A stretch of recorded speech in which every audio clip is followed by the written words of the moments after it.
আমরা যেটা এখন করছি যে এমনি কিন্তু বাজারে ডলারের তেমন একটা ক্রাইসিস নাই, আমরা সবচেয়ে হাইয়েস্ট আমরা পাচ্ছি। আমদানি কিন্তু একটু বেড়েছে, আপনারা লক্ষ্য করেন, ক্যাপিটাল মেশিনারি আসছে না, কিন্তু ইন্টারমিডিয়েট গুডস কিন্তু আমদানি, রফতানি কিন্তু বেড়েছে, সেটা আমরা জানছি, বিকজ আমাদের এক্সপোর্ট যে ইনসেন্টিভ, ক্যাশ ইনসেন্টিভ দিতে হয়। অতএব কিন্তু এটা ফেস করছে। আর আমাদের একটু ডিপেন্ডেন্স হলো সরকারি ব্যাংকের উপর বেশি, বিশেষ করে আমাদের জ্বালানি, সার, এগুলো সরকারি ব্যাংকগুলোর কিন্তু স্ক্যারসিটি আছে। রিসেন্টলি আমি প্রাইভেট ব্যাংকের বসেছি, হ্যাভ অ্যাগ্রি যে ওরা যে সেটা রেমিটেন্সগুলো আনে, ওইটা এখন সেন্ট্রাল ব্যাংক থেকে একটা ডিরেক্টিভ, আমার অর্থমন্ত্রক থেকে আমরা বলি তোমার জন্য একটা গ্যারান্টি ইস্যু করবো আমরা তোমার সাথে, ওরা একেবারে সস্তা দেবে না, যা অন্যরা করে সেটা দেবে, ওটাতে ক্রাইসিসটা কিছুটা ইস্যু হবে। আমি মনে করি যে এটা আস্তে আস্তে একটু কমে যাবে, তবে ইম্পোর্ট চট করে অনেক বাড়িয়ে দেবো যে এটা সেটা একটু ডিফিকাল্ট হবে, কিন্তু অন্য খাতে এসেন্সিয়াল ব্যাপারে, গুডসের ব্যাপারে আমরা এসে করবো না। তো এলসিটা ওটা কিন্তু ইজ হবে, এবং প্রাইভেট সেক্টরের জন্য আমরা বলছি যে প্রাইভেট ব্যাঙ্কগুলি আছে তাদেরকে এলসি করার জন্য একটি ফ্যাসিলিটি করে। আর একেবারে খারাপ, আপনারা সব খারাপ খারাপ বলেন, বা আপনি দেখেন প্রায় 5-6 বছর পরে আমি যখন চলে আসলাম, কোনোদিন কারেন্ট অ্যাকাউন্ট ব্যালেন্স নেগেটিভ ছিল না, ব্যালেন্স হবে পজিটিভ হয়। আমি নিজে ঢাকডোল বাজেছিলাম, ঢাকডোল পত্রিকাতেই লেখে, সেই সময় মোটামুটি ভালোই ছিল। তারপরে এখন কারেন্ট অ্যাকাউন্ট ব্যালেন্স পজিটিভ আসছে, ফাইন্যান্সিয়াল অ্যাকাউন্ট পজিটিভ। এখন আমরা ধরে রাখাটা সব বড় চ্যালেঞ্জ, এটা হলে কিন্তু একেবারে খুব ম্যাক্রো ইকোনমিক স্টেবিলিটি খুব খারাপ। আর সবশেষে বলি যে কোনো জিনিসই কিন্তু দেশের স্থিতিশীলতা দরকার। এটা রাজনৈতিক দিক, এই ল অ্যান্ড অর্ডার ব্যাপারে প্রশ্ন আছে, এইগুলো একটু দরকার।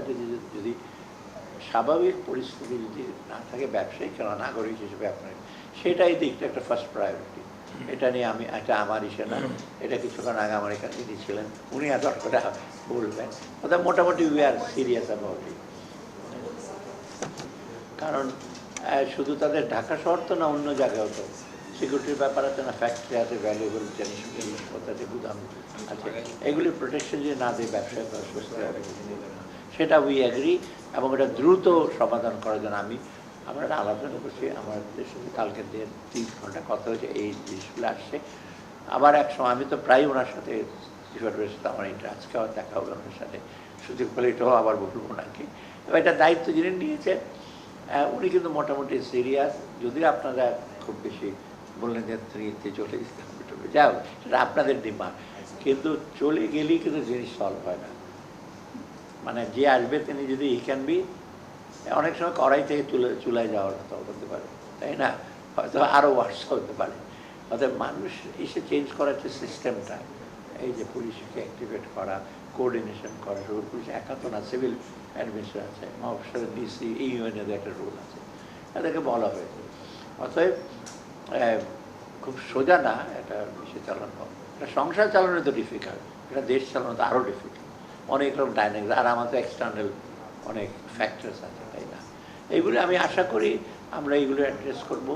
রিভাইজ বাজেটটা, এই বাজেটে আমাদের সাথে জনগণের উপর যারা ট্যাক্সের বোঝা, এসে বোঝা, আর যারা কমপ্লায়েন্ট, যারা ট্যাক্স দেয়, তাদের উপর আরও অত্যধিক ট্যাক্স চাপানোটা আমরা চেষ্টা করবো। কারণ যারা দেয় ট্যাক্স, তাদের উপর বারে বারে ট্যাক্স দেওয়া, তারাও তো কমপ্লেন করে ব্যবসা, আমি দিচ্ছি আমার উপর আগে, যারা দেয় না তাদেরকে। আবার আপনারা দেখছেন রিসেন্টলি ড্রাইভ হচ্ছে তো, আপনি বহু মফসল জায়গায় আমি এর চেয়ারম্যান করি, তুমি অন্য জায়গায় পাঠাও, ড্রাইভ করে যারা, আমি ওই দিন বলি যে প্রায় 60 লক্ষ ইউনিট আছে বোধ হয়, তাই না, এর মধ্যে ব্যাট দেয় মাত্র কত, আমি ওদের রেজিস্ট্রেশন তুমি ইসে করো, আমি হিয়াজ ইনক্রিজ দেবে রেজিস্ট্রেশন, যে ব্যাট দেবেন না কেন আপনি আর্ন করেন।